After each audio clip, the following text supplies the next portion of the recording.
in the manicured lawns of Willowbrook Estates, where every driveway gleamed with fresh oil and the air hummed with the distant buzz of lawnmowers.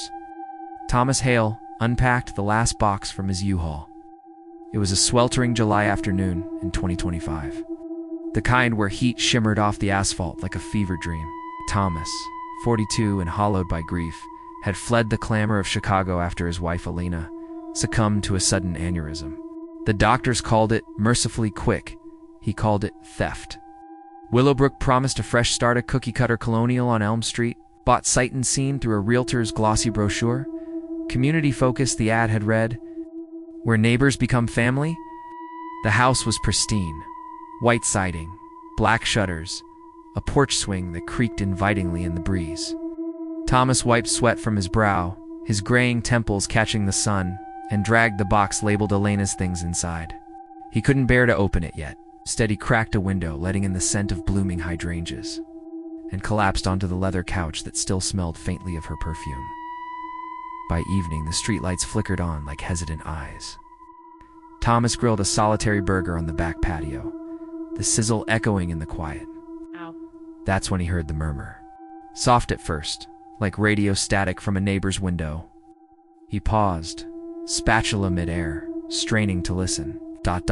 Lost her smile. Aneurysm. Quick, but not painless. ... The words dissolved into the chirp of crickets. Thomas's stomach twisted. He shook his head, whined in the eaves, or perhaps the couple next door, the Millers, eavesdropping on his realtor call earlier. He waved it off and retreated inside, locking the door with a click that felt too final.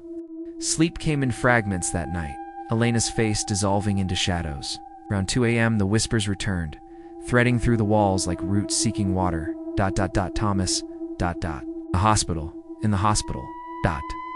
He bolted upright, sheets tangled around his legs. The voice was Elena's, soft accented with the lilt of her Mexican heritage. Heart pounding, he fumbled for the bedside lamp, flooding the room in yellow light. The house was still, save for the hum of the AC. Grief hallucinations, he muttered, a phrase plucked from the therapist's playbook. He swallowed a pill from the bottle on the nightstand and lay back, eyes fixed on the ceiling fan's lazy spin. Morning brought a basket on the porch, muffins wrapped in cellophane, a card from the Millers. "Welcome to the neighborhood. Stop by any time, Karen and Jim."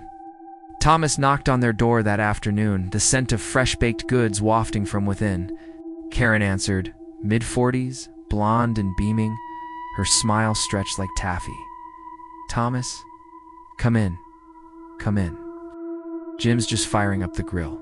The Miller's home mirrored his own open-concept kitchen, granite counters, family photos lining the mantel, but the photos unnerved him. Couples arm in arm at beaches, kids in graduation caps, all frozen in perpetual joy. No blemishes, no arguments captured mid-snarl. A burly accountant with a handshake like a vice clapped him on the back. Heard about Elena. "Tough break, buddy. We're here if you need to talk." Thomas stiffened. "How did you—" "Small neighborhood," Karen interjected smoothly, pouring iced tea. "Walls have ears?" She laughed, a trill that echoed oddly in the vaulted ceiling. Over lunch lighters and coleslaw, they chatted about block parties, the annual Halloween hayride, the way Willowbrook heals the soul. Thomas nodded along, the food tasteless on his tongue. As he left waving from the driveway, he caught a glimpse through their kitchen window. Karen and Jim standing rigid, faces blank, as if someone had paused a video. That evening, the whisper sharpened. ... Elena Sinks. Ring. Why didn't you sell it? Thomas yanked open the drawer in question, Elena's gold band glinting accusingly. He slammed it shut, pulse racing. This wasn't grief, it was intrusion. He scoured the house for Bugs' hidden mics. Nanny Cam's butt found nothing. Exhausted, he called his sister in Chicago. The neighbors are too ... perfect. And these voices alone is voice coming from the walls. Sarah's sigh crackled over the line. "Tom, you're projecting. Willowbrook's got that rep suburban Valium, give it time. Or hell, come back. The city's not the enemy." He hung up, unconvinced, and ventured out for a walk. Elm Street curved gently, houses identical twins in the twilight. Porch lights on, curtains drawn, just so. At the corner stood the Harrisons' place, an older couple watering their roses. "Evening, Thomas." Mrs. Harrison called, her voice honeyed. Settling in? Fine, thanks. He forced a smile. But as he passed, the sprinklers hissed. ... widower ... fresh meat ... He whirled, but the Harrisons waved obliviously, petals dripping like blood. Back home, Thomas barricaded himself in the study, laptop open to real estate listings. Sell escape anything but this. But the whispers burrowed deeper, narrating his searches. ... Chicago to loud ... Alina hated the horns. Stay, Thomas. Stay. By midnight, desperation clawed at him. He grabbed a flashlight and a crowbar from the garage, determined to trace the sounds. Starting in the basement, a damp crawl space of exposed beams and insulation, he pried at a loose panel. Dust billowed, revealing not wires or pipes, but a small hollow in the foundation stone. Inside, etched faintly, * Hale Residence. Absorb and echo. 1952. * absorb and echo. The builder's mark? Snapped a photo, hands smudged with mortar, and climbed upstairs. The whispers followed, mocking. ... Curious now. ... Good boy. Come closer. The next day, Thomas cornered the realtor at her office downtown. Glass tower overlooking the sprawl. Ms. Langley, sharp-suited and sharp-eyed, sipped her latte without meeting his gaze. Willowbrook Special, Mr. Hale, built on solid ground, literally. The founders wanted homes that... remember. Remember what? He slid the photo across her desk. This absorb and echo? What is it? She glanced, then away. Old construction term? Soundproofing, maybe? Look, if it's not working out, it's the houses, he pressed, voice low. They whisper. My dead wife's voice.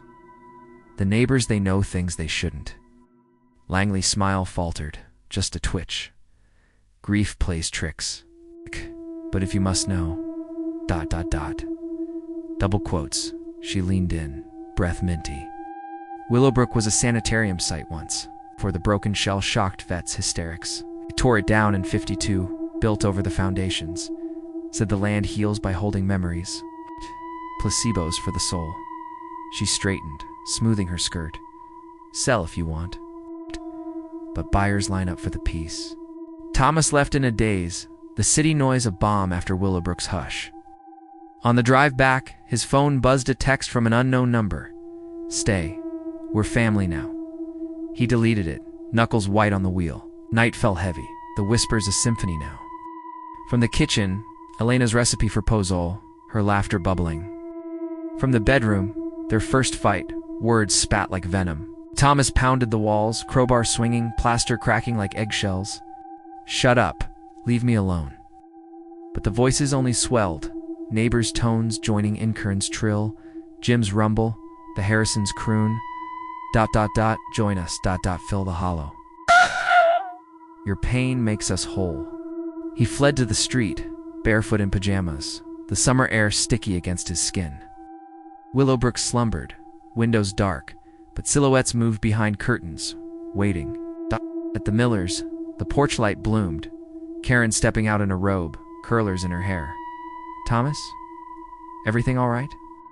The houses, he gasped, clutching the crowbar. They're alive. Eating memories. Karen's eyes gleamed, unblinking. Oh, honey. That's the best part. They take the hurt, echo it back, until it fades. Elena's with you, here forever. She gestured to the facade, where faint outlines pulsed like veins under the siding. He backed away, horror dawning. You're part of it? Jim appeared beside her, arm around her waist, both smiling that stretched smile. We all are. The hollow needs feeding. Loneliness. Loss, it's what binds us. Their voices layered, echoing from the walls around him. A chorus of the suburb's souls, absorbed and reborn. Thomas ran pounding on doors, the Harrisons, the Patels, the single mom at number 12. Each opened with the same vacant cheer. Welcome home, family now. But their eyes were empty, reflections of his own terror. No escape, the street looped, elm curving back on itself like a noose. Dawn broke gray, finding Thomas on his porch, crowbar discarded, staring at the etched stone he'd unearthed from the garden. Willowbrook, absorb, an echo, heal, or hollow.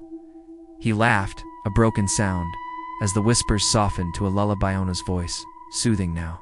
Stay, mi amor. We're all here. By noon, the Millers dropped off pie. Thomas answered, smile stretching wide, eyes glazing over. Thanks, neighbors. Feels like family already. That night, the whispers quieted, the hollow sated. But in the basement, behind the fresh spackled wall, a new etching bloomed. Hail, absorbed, echo, eternal. And across Willowbrook, the houses sighed in unison, hungry for the next empty soul to call home.